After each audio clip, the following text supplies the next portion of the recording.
Brock Lesnar's back. JRW live. Hit the aisle, stack the card, chase that rare one, play it smart. Bobby Joe right by his side. JRW live ride. JRW live. Let's go. Toy hunting shows on the road. Figure reviews, bold predictions too. WW week breaking it through. JRW.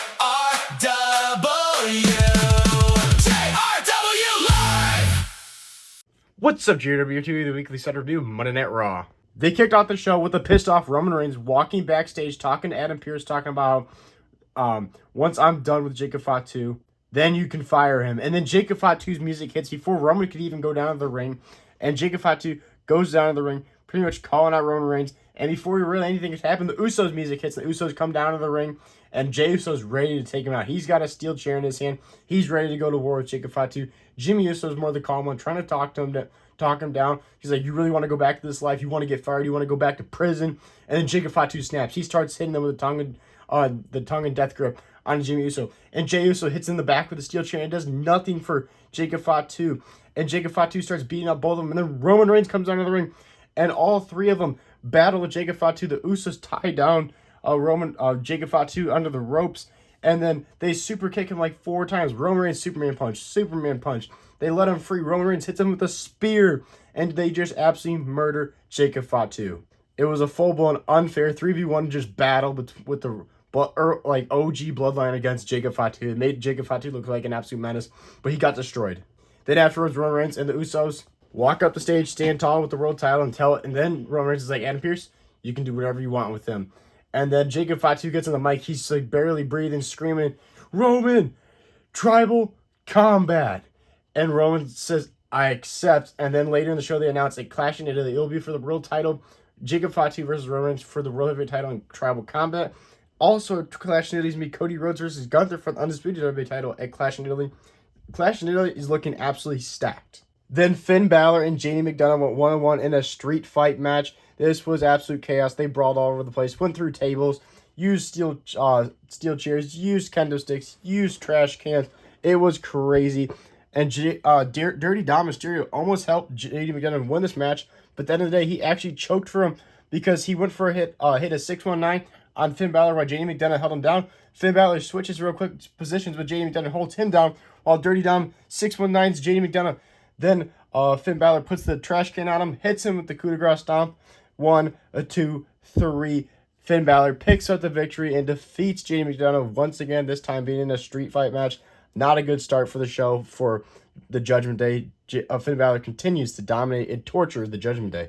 Ethan Page had to sit down backstage with Michael Cole talking about how at Saturday Night event he's going to win that Intercontinental Championship. He's going to defeat Penta, and he plans on to rename the Intercontinental Championship. Man, all ego, Ethan Page just has one hell of an ego because he really thinks he's going to walk into Saturday Night event this Saturday and destroy Penta.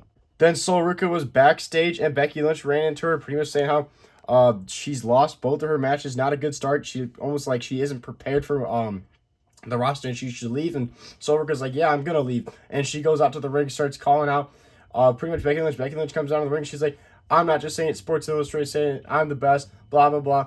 And then Ruka challenges for the Intercontinental Championship right now for the Intercontinental Championship. And Becky Lynch is like, as much as I'd love to have this match tonight, but I'm not going to do it. But then it was announced Saturday's main event this Saturday will be Becky Lynch versus Ruka for the Women's Intercontinental Championship. Then we had this exact same match last week. It's a 6-man tag between all the Algran Americanos, the OG Algran Americano and his team, and the real Algran Americano and his team, because they can't fight in AAA, but they can fight in WWE. I'm getting sick and tired of the Algran Americano thing. I wish all of them would be unmasked and they all can go back to their original wrestler selves, because this shit is so boring. Like, I'm 99% sure if I go back to my setup review video last week, this exact same match happened. And the sad thing is, I can't even remember because it's so forgettable. I have no memory of this stuff. Like talking about it right now. This happened not even an hour ago. The real Algran Americano, which is Ludwig Kaiser's version, and Pete Dunne and Tyler Bate pick up the victory over Chad Gable's and the Creed Brothers versions of the Algran Americano. So I'm like, this stuff with the Algran Americano stuff has been going on for, I swear, like a year and a half now. I mean, it's just so boring and stale. I'm just done with it. Then Paige and Brie Bella defended their women's tag titles against Roxanne Perez and Raquel Rodriguez. Liv Morgan tried getting involved in this match, trying to cost Brie Bella and Paige the tag titles and help Roxanne Perez and Raquel Rodriguez win the titles. But at the end of the day, the referee gets involved with Liv Morgan distracting, I can't remember if it was Roxanne or Raquel, but at the end of the day, Brie Bella rolls her up, 1, 2, 3. The women's tag team champions, Brie Bella and Paige, retain their tag titles, and then Liv Morgan and them jump Paige and Brie Bella, and Bayley and Valkyria comes out to the save because they are the number one contenders. They want their tag titles. They want their tag team champions, that match, to be fair and clean. But this weekend at Saturday's main event, Brie Bella and Paige had to defend the tag titles against Nia Jax and Last Legend. So I don't know when Bayley and Valkyria are going to fight Paige and Brie Bella, but supposedly it's coming soon. Then Obafemi was supposed to have his number one contender, or not number one contender, open challenge match, and he comes out, he has his pose in the dark, and from behind he gets attacked, and it's a returning Brock Lesnar. Brock Lesnar, who we all thought retired at WrestleMania 42, took his boots off after he lost to Obafemi, took his gloves off and everything, had a very emotional moment crying and everything with Paul Heyman, and walked out, has been ruined by a guaranteed TKO. The story going around was that Brock Lesnar retired when he wasn't supposed to. He retired on his own terms, which is totally cool. Vince used to let wrestlers do that all the time. Brock Lesnar takes his boots off. He's like, yep, this is the right person to retire me. I'm done. And now here we are. Brock Lesnar's back, and supposedly he's still retired, according to Paul Heyman backstage telling Adam Pearce.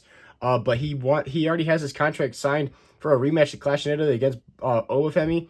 I swear to God, if they have Brock Lesnar beat Obafemi, and then you have Brock Lesnar go on to SummerSlam and face Gunther and lose in a retirement match against Gunther, I'm going to be so pissed off. I'm so done with WWE forcing Gunther down our throats and making him being this retiring guy. It's so annoying. If this happens, I'm going to be so pissed off. The only way they make this better, I still think Brock shouldn't have came back. This was a total TKO thing, wanting more money and being pissed off that Brock Lesnar retired on his own terms.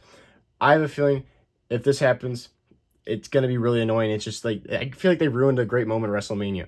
But if the only way they make this better is if Brock beats Oba at Clash in Italy, and then we have a third match at SummerSlam, and Oba beats Brock in his hometown, or home state of Minneapolis, Minnesota, and then SummerSlam he retires Brock Lesnar, I guess, again, and then Obafemi stands tall. We do not want to see Gunther retire Brock Lesnar, for the love of God.